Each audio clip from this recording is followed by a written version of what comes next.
Les récompenses des fidèles. Quand j'étais petite, il y a quelque chose que j'aimais beaucoup à l'école. Quand la maîtresse, elle donnait des images. Et au bout de tant d'images, on avait le droit à un cadeau. Mais c'était trop magique. Je trouvais ça incroyable. Euh, je ne vais pas assimiler le fait que Dieu doit nous récompenser systématiquement quand on fait les choses bien.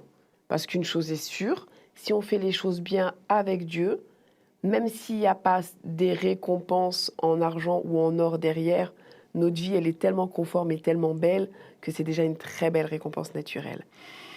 Mais je vais vous parler d'un personnage qui s'appelle Salomon. Et pour cela, je vais demander à Jétro Camille.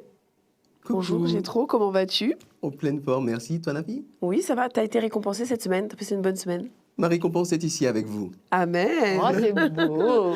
Mais on va partager évidemment ce pain avec Élise Lazarus. Comment vas-tu Élise? Mais ça va bien, je te remercie. Bon, en tout cas, si l'un d'entre vous peut me lire 1 Roi 3, versets 5 à 9, je serai satisfaite. Alors, à cet endroit, le Seigneur se montre à Salomon pendant la nuit, dans un rêve. Il lui dit, « Demande-moi ce que tu veux, je te le donnerai. » Salomon répond, « Tu as été très bon pour ton serviteur David, mon père. En effet, il s'est conduit envers toi comme un homme digne de confiance, juste et honnête. Tu lui as toujours montré ta grande bonté. Tu lui as donné un fils qui est installé aujourd'hui sur son siège royal. Oui, Seigneur mon Dieu, c'est toi qui m'as fait roi à la place de David, mon père. Mais moi, je suis très jeune. Je ne sais pas encore comment me conduire. Et je suis à la tête du peuple que tu as choisi. C'est un peuple nombreux, si nombreux qu'on ne peut pas le compter exactement. Je suis ton serviteur. Donne-moi donc un cœur intelligent pour gouverner ton peuple et distinguer le bien du mal. Sans cela, qui est capable de gouverner un peuple si important ? Cette demande de Salomon plaît au Seigneur. Alors là, je suis choquée. Je suis honnête et transparente avec vous. Si demain, Jésus se pointe à ma porte et me dit « Que souhaites-tu ?»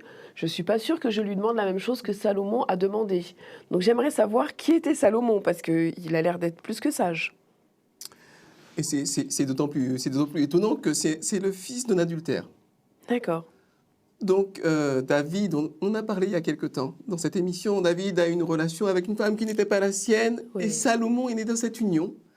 Et ça montre bien que qui qu'on soit, quelles que soient nos origines ou les origines de nos parents ou l'histoire de nos parents, ça n'empêche jamais Dieu de nous bénir et de nous donner, là en l'occurrence, une incroyable sagesse. C'est incroyable. Et pourquoi il n'a pas demandé autre chose? Je pense que chaque personne est différente. Alors c'est vrai qu'il aurait pu demander de l'argent après tout, ou de la gloire. Toute personne sage est capable peut-être de voir son plus grand besoin. Pour certains, ça peut être de la sagesse, pour d'autres, ça pourrait être de la patience, du courage. D'autres personnes dans la Bible avaient besoin de courage. Par exemple, Gédéon, c'est du courage que Dieu lui a donné. Il en manquait. Et ce que j'aime avec Salomon, c'est qu'il a cette intelligence de ne pas se précipiter sur ce qui paraît facile. Je dis l'argent, la gloire, plein de femmes. Voilà, il aurait pu. Mais il va aller chercher ce dont il avait vraiment besoin. Et quand même, pourquoi est-ce qu'il demande la sagesse? Il dit, c'est même pas pour se la péter, c'est pas pour être plus intelligent que les autres, c'est pas pour être un roi qui gagne toutes ses guerres, c'est pour pouvoir bien gouverner le peuple. Ça veut dire que Salomon, il pense pas qu'à lui. Dieu dit, je te bénis, tu veux quoi? Salomon, il dit, je veux une bénédiction pour moi qui va aider les autres. Et ça, c'est beau quand même. En même temps, si je ne me trompe pas, Jétro, tu vas confirmer, c'est l'une des plus belles bénédictions que d'obtenir la sagesse, mais derrière, il en a découlé tellement d'autres choses. Dieu l'a amplement béni. Hein. C'est ce que Dieu dit, hein. Je suis juste dans la suite du texte. Il dit, comme tu n'as pas demandé pour toi une longue vie, tu n'as pas demandé la richesse ni la mort de tes ennemis, mais tu as seulement demandé de savoir bien juger pour gouverner avec justice. Non seulement je vais te donner ce que tu as demandé, c'est-à-dire un cœur sage et intelligent, mais en plus je vais te donner même ce que tu n'as pas demandé, la richesse et l'honneur. Pendant toute ta vie, aucun roi ne sera aussi grand que toi. Et ça montre bien que quand tu as la sagesse, que tu sois pauvre ou que tu sois riche comme Salomon, dont la réputation a dépassé les frontières d'Israël, enfin, il était très réputé comme roi, quand tu as la sagesse, tu gères bien les choses. Donc la sagesse, c'est quelque chose de bon à demander et c'est quelque chose de bon à chercher. Et effectivement, quand on la demande, moi, je vais juste répéter ce que dit Élise, quand on la demande, c'est qu'on a déjà un petit peu de sagesse. Oui, ça part de quelque chose. Ça hein. part de quelque chose. Est-ce que Dieu peut donner autre chose que de la sagesse comme bénédiction? Il lui a demandé ce qu'il voulait, en fait. Alors, Dieu donne ce qu'il veut comme bénédiction. Il y a des gens qui ont eu de l'argent comme bénédiction. Il y a des gens, comme j'ai dit, qui ont eu du courage. Il y a des gens qui ont eu des années de vie en plus. Il y a un roi, par exemple, qui était malade, Ézéchias, qui a prié, qui a dit à Dieu, s'il te plaît, laisse-moi vivre plus longtemps. Et Dieu lui a dit, ok, je te donne des années supplémentaires.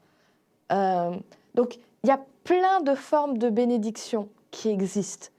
Je pense que notre problème à nous, c'est que on est un peu déformé et que quand on pense bénédiction, la première chose à laquelle on pense, c'est Oui, ou la belle voiture bien sûr. qui roule vite. Mais en fait, il y a plein de choses. Il y a des gens qui ont été bénis avec des enfants. Et voilà, c'est tellement vaste ce que Dieu va faire. Moi, ce que j'aime, c'est cette idée que une bénédiction, c'est quand Dieu te donne quelque chose dont tu avais besoin, que tu saches ou pas que tu en avais besoin. Oui, Petite- parce que toutes les choses, pardon, Non, vas-y. toutes je les te choses reprendrai après. ne sont jamais que les choses. Une voiture, ça n'est jamais qu'une voiture. Ça peut être une bénédiction pour l'un, une malédiction pour l'autre. L'argent, ça peut être une bénédiction pour l'un, une malédiction pour l'autre. Et même des années de vie en plus, ça peut être une bénédiction pour l'un et une malédiction pour l'autre.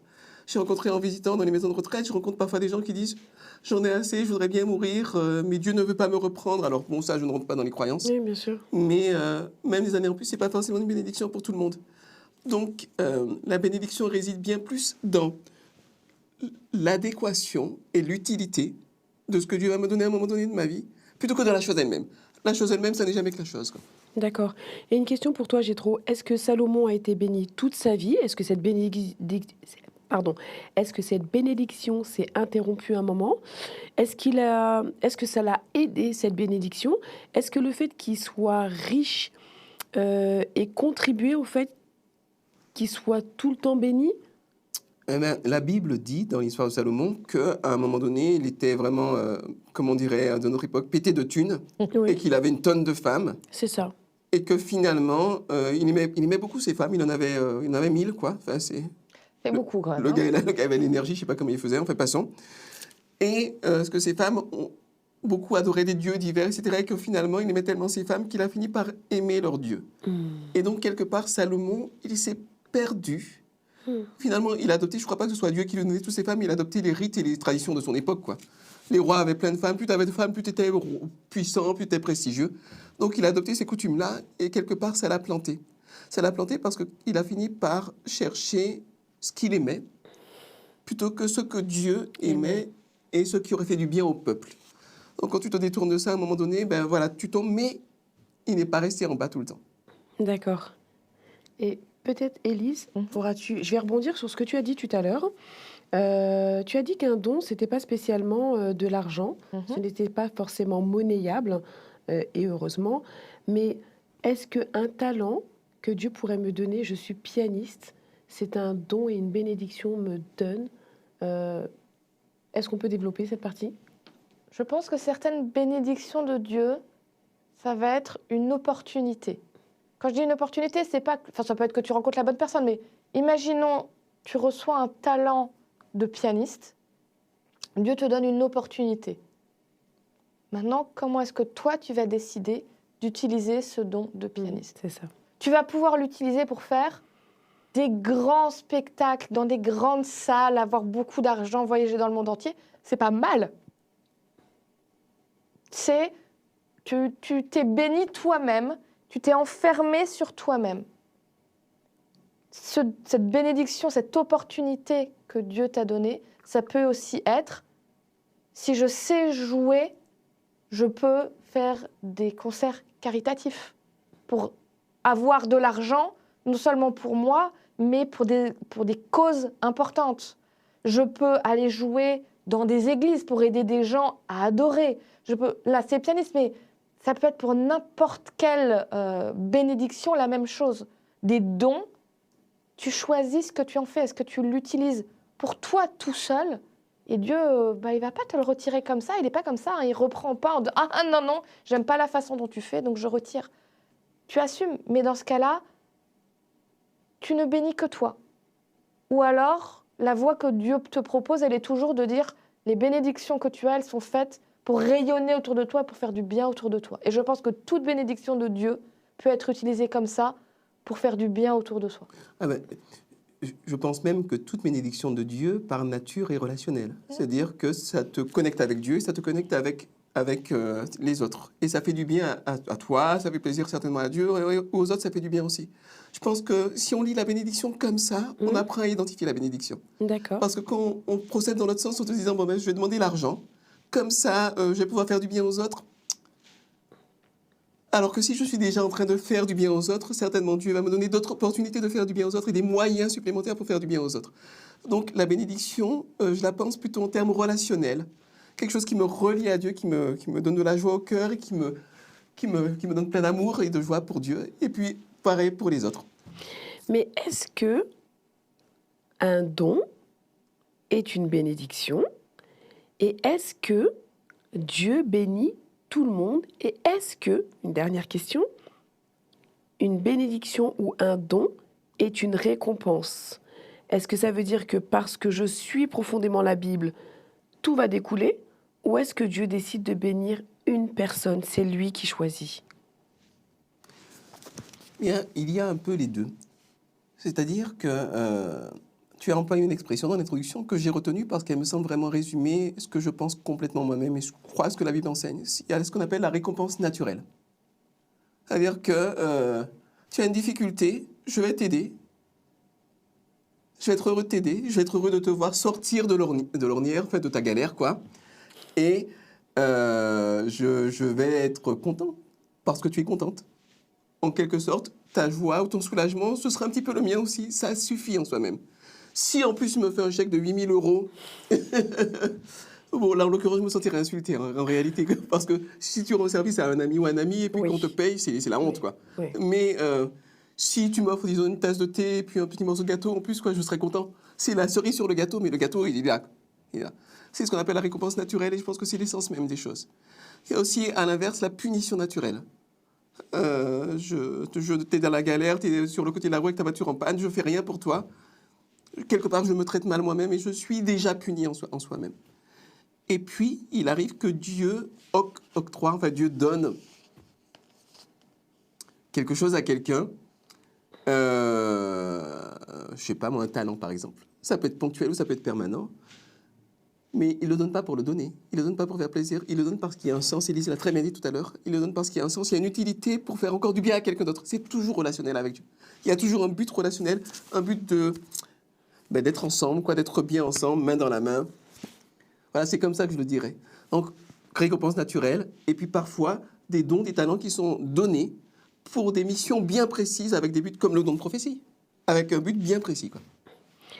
Élise, est-ce que tu peux m'orienter parce que j'ai trop dit quelque chose et il m'a dit parfois c'est temporaire. Un don peut survenir et disparaître? Oui. Alors là, on va aller dans du don très particulier. Tu as dit tout à l'heure, est-ce que Dieu donne des dons à tout le monde? Oui. Les gens qui ne croient pas en lui, ils ne sont pas dans leur coin à végéter sans rien faire. Dieu leur donne des talents. Comme j'ai dit, après, ils choisissent comment ils l'utilisent. Mais justement, quand tu décides de faire du bien aux autres, d'essayer de parler de Dieu pour faire du bien aux autres, à nouveau. Je pense que Dieu, parfois, va te donner un coup de pouce supplémentaire pour des missions très particulières. Par exemple, dans la Bible, il y a un moment où il y a des gens qui commencent à parler dans des langues où tout le monde comprend ce qu'ils disent. Alors, déjà, être capable d'un coup de parler une autre langue, c'est chaud. Mais là, tu parles et il y a un traducteur automatique dans l'oreille de tout le monde. Le rêve. Ah, là, par contre, là, je ne vois pas comment on fait, à part si c'est un miracle de Dieu. Et ça n'a duré que le temps d'un discours. Pour un exemple plus personnel, Je suis pas prophète, je suis pas prophétesse, je fais pas ça. Une fois dans ma vie, j'ai eu un message à donner à quelqu'un, vraiment un message important, j'en ai rêvé la nuit, je me suis réveillée avec cette certitude qu'il fallait que je le dise. C'était quelque chose de très précis qui ne s'invente pas. Je suis allée le dire à cette personne qui a changé de couleur quand je lui ai dit ça, parce que, comment tu sais, cette personne avait absolument besoin d'entendre ça. Ça n'est plus jamais arrivé depuis. Hein. J'ai pas le don de prophétie tout le temps. Je l'ai eu à un instant précis pour un besoin précis. Et ça, a été oui, une Dieu peut faire. bénédiction. Et ça a été, et pour la personne en face, oui, ça a été une bénédiction. Elle avait besoin d'entendre ça pour sortir de son ornière, c'est ça que tu nous as dit, sortir de sa galère où elle avait l'impression que personne ne pouvait l'aider et qu'elle était au fond du trou et qu'il n'y avait pas de solution. Et Dieu avait besoin de lui dire si, il y a une solution. En tout cas, merci pour les explications. Je vais vous souhaiter une excellente semaine à vous deux. À toi Toi aussi. aussi. Je souhaite une excellente semaine à tous ceux qui nous regardent ou ceux qui nous écoutent. Je vous invite à, si vous avez des questions, encore une fois, les commentaires sont faits pour ça, on répond toujours. Et si vous souhaitez une mise en relation avec un pasteur, on peut également le faire. Je vous souhaite de passer une super semaine et à la semaine prochaine.